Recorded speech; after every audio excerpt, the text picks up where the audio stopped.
Assalamualaikum warahmatullahi wabarakatuh. Hamdan wa syukran lillah, wassalatu wassalamu ala rasulillah, amma ba'du. Selamat pagi anak-anakku SMPIT Darul Quran kelas 7. Bertemu kembali pada mapel pendidikan agama Islam dan budi pekerti, yang pada kali ini kita akan membahas tentang bab yang keempat, semua bersih, hidup jadi nyaman. Namun sebelumnya mari kita berdoa kepada Allah, semoga kita senantiasa diberikan ilmu yang bermanfaat dan juga kita senantiasa ditetapkan dalam iman dan Islam. Amin ya rabbal alamin. Bismillahirrahmanirrahim. Raditu billahi rabba wa bil islami dina wa bi Muhammadin nabiyyan wa rasula. Rabbi zidni ilma warzuqni fahma waj'alni min ibadikas sholihin. Terima kasih, alhamdulillah anak-anak, pada pagi hari ini kita akan membahas tentang wudu. Pengertian wudu secara bahasa berarti bersih, indah atau bersinar. Sedangkan menurut istilah, wudu berarti membersihkan anggota-anggota badan tertentu atau anggota-anggota wudu untuk menghilangkan hadas kecil dengan menggunakan air yang suci menyucikan, yang sudah kita bahas pada pertemuan sebelumnya, dan memenuhi syarat-syarat serta rukun-rukun tertentu. Wudu termasuk salah satu syarat sah sholat bagi orang yang akan melakukan sholat. Jadi orang yang akan sholat wajib dia berwudu. Dalam rangka apa? Membersihkan diri dari hadas kecil. Kalau wudunya sah, berarti sholatnya bisa dikatakan sah. Tapi kalau wudunya saja tidak sah, maka kemungkinan sholatnya tidak sah dan tidak akan diterima oleh Allah Subhanahu wa ta'ala. Adapun dasar hukumnya adalah sebagaimana firman Allah dalam surat Al-Maidah ayat yang ke-6. Bismillahirrahmanirrahim. Ya ayyuhallazina amanu idza kumtum ila sholati fagsilu wujuhakum wa aydiyakum ilal marafiqi wamsahu biru'usikum wa arjulakum ilal ka'bain. Yang artinya, wahai orang-orang yang beriman, apabila kamu hendak melaksanakan sholat, maka basuhlah wajahmu dan tanganmu sampai ke siku, dan usaplah sebagian rambut kepalamu, dan basuhlah kakimu hingga mata kaki. Nah, sekarang apa saja yang perlu kita lakukan sebelum melaksanakan wudhu? Ya, syarat-syaratnya yang pertama adalah Islam. Yang kedua, mumayyiz atau bisa membedakan yang benar dan yang salah, yang baik dan yang salah, yang buruk dan yang baik. Kemudian yang ketiga, tidak dalam sedang berhadas besar. Yang keempat, memakai air mutlak. Dan yang kelima, tidak ada sesuatu yang menghalangi sampainya air ke kulit, seperti cat, getah, dan sebagainya. Jadi cat, getah yang menghalangi ke kulit itu harus kita bersihkan dulu. Setelah bersih baru digunakan untuk berwudu. Makanya bagi perempuan yang menggunakan pitek atau pacar, itu hendaklah pitek atau pacar yang sudah sesuai dengan syariat Islam, yang bisa menyerap air. Jadi tidak menghalangi air, yang bisa menyerap air. Kemudian yang keenam, mengetahui mana yang fardu dan mana yang sunnah. Sekarang rukun wudu. Sedangkan rukun itu adalah sesuatu yang harus dilakukan dalam berwudu agar wudunya menjadi sah. Yang pertama, niat.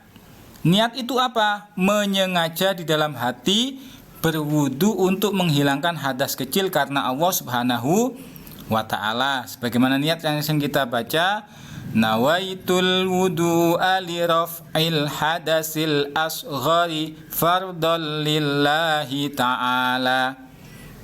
Anak-anak, Pak Mutakin ingatkan, biasanya mohon maaf, ini kelas 7 itu kalau membaca niat itu biasanya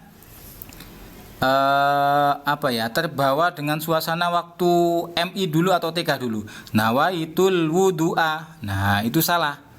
Yang benar adalah nawaitul wudu'a li raf'il hadasil asghari fardhol lillahi ta'ala. Jangan nawaitul wudu'a li raf'il. Nah, enggak boleh, dibenahi ya. Dibenahi mulai sekarang. Yang kedua, membasuh seluruh muka dengan sempurna. Yang disebut muka atau wajah itu adalah batasnya mulai ujung tumbuhnya rambut yang di atas hingga janggut atau ujung dagu. Sedangkan yang di kanan atau di itu ada yang panjangnya, yang atasnya, yang samping adalah anak telinga kanan sampai anak telinga kiri. Yang ketiga, membasuh kedua tangan sampai siku-siku. Yang keempat, mengusap sebagian kepala. Dan yang kelima, membasuh kedua kaki sampai mata kaki. Yang terakhir, tertib atau berturut-turut atau berurutan. Sekarang sunnahnya. Sunnah itu adalah bila dikerjakan akan mendapatkan pahala, dan bila ditinggalkan tidak membatalkan wudhu. Ya, tetapi sayang, ada pahala kok tidak kita ambil. Nah, makanya dalam berwudu biasanya itu disertai dengan sunnah-sunnahnya, tidak hanya rukunnya. Apa? Yang pertama, membaca basmalah, Bismillahirrahmanirrahim. Kemudian yang kedua, menghadap kiblat. Nah, menghadap kiblat ini adalah disesuaikan dengan posisi atau kondisi masjid, musola atau tempat wudu di rumahmu. Kalau memang bisa menghadap kiblat, ya bisa, boleh. Tapi kalau tidak, ya enggak apa-apa. Yang ketiga, membasuh kedua telapak tangan. Dibersihkan telapak tangan, kemudian apalagi zaman sekarang ya, di musim virus ini, mudah-mudahan dengan kita sering berwudu, sering kita membersihkan diri, maka kita dijauhkan oleh Allah dari segala macam penyakit. Yang keempat, bersiwak. Yang kelima, berkumur-kumur sambil membersihkan sisa-sisa makanan yang ada. Yang keenam, membersihkan lubang hidung. Kemudian yang ketujuh, melaksanakan 3 kali. Dalam artian semuanya kita ulangi 3 kali. Agar apa? Agar menjadi sempurna, agar air yang membasuh atau mengusap anggota wudhu itu menjadi sempurna, tidak ada yang tersisa, maksudnya tidak ada yang kering. Yang kedelapan, menyela-nyela jari, baik jari kaki maupun jari tangan. Yang kesembilan, menyela-nyela jenggot. Bagi yang punya jenggot yang tebal, itu sunnahnya disela-selai agar basah. Dan yang ke-10, hemat dalam pemakaian air, tidak boleh kita boros. Yang ke-11, membaca doa sesudah wudhu. Bagaimana doanya? Kita baca bersama-sama. Asyhadu an la ilaha illallah wahdahu la syarikalah wa asyhadu anna Muhammadan abduhu wa rasuluh. Allahumma ja'alni minat tawwabin waj'alni minal mutatahhirin waj'alni min ibadika sholihin. Ya, sudah hafal kan ya? Nah, kalau sudah hafal, maka setiap berwudu jangan lupa untuk membaca doa. Nah, yang terakhir, yang termasuk hal-hal yang membatalkan wudu adalah sesuatu yang keluar dari 2 jalan. Mohon maaf, yaitu jalan kubul, yaitu jalan depan, dan juga dubur, jalan belakang. Seperti apa? Darah, nanah, air kencing atau air seni, tinja atau pup, ya, mazi, wadi, kentut dan sebagainya. Nah, untuk anak-anak, terutama laki-laki, apa sih madi itu? Ya, mohon maaf, ya, ini bukan sesuatu yang saru, bukan yang Pak Mutakin membahas pornografi. Perlu kalian ketahui, madi itu adalah hukumnya najis. Kapan keluarnya madi? Madi itu adalah ketika seorang laki-laki sedang memuncak nafsunya hingga, mohon maaf, tegang kemaluannya. Kemudian ketika dalam kondisi surut kok ada cairan yang keluar, ya, berwarna bening, 2 atau 3 tetes, maka itu namanya madi dan itu najis. Maka sidi atau celana dalam yang kalian pakai kena madi, maka itu harus diganti karena terkena najis. Kalau mani itu adalah sesuatu yang suci, ya. Yang kedua, wadi.